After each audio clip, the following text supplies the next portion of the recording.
The opinions expressed in the video you are about to see are solely those of BoatTest.com and its test captain. Hi, Captain Steve for BoatTest.com, and today I'm on the Beneteau Swift 34. We're going to take a look at the features and layout, starting with the swim platform. Notice the teak decking on the swim platform that comes out 2 feet 10 inches from the transom.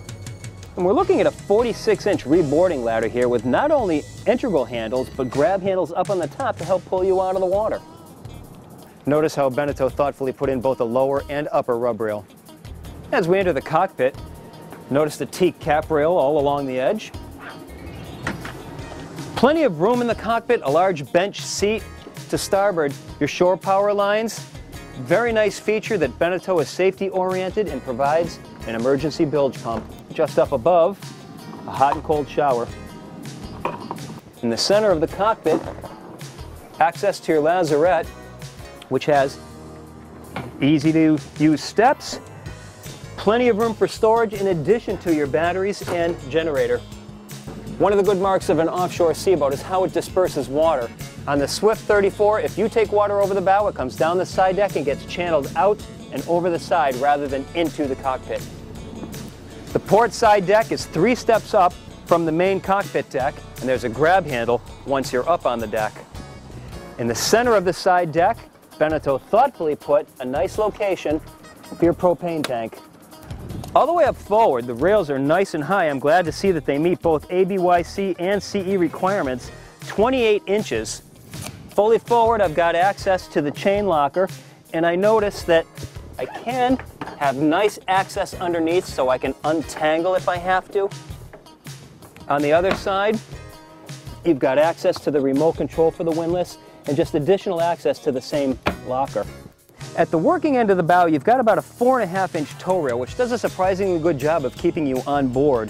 It decreases as you start moving aft, but the rail height stays the same. This is also an asymmetrical layout for the cabin.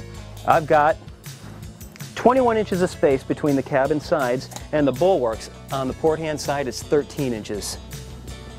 There's a spring-loaded hasp that'll allow you to open up the side door and give you access to the dock. 20 inches at the top, narrowing down to 14 inches. You're going to want to be careful when you close to make sure that the hasp is in the closed position, because otherwise it'll just hit the door right there. The Flybridge features a boat deck. Your tender will be launched with the mast. However, I could easily see my wife and I putting a pair of deck chairs here. Beneteau thoughtfully added a rail all the way around. The helm is over to the starboard side, features a very uncomplicated layout with the gauges to the left, a Raymarine C90 widescreen display in the center. Convenient having the table and gathering area over to the left-hand side of the helm. Great when the captain's going to be able to share some of the snacks and have a space to put his drink.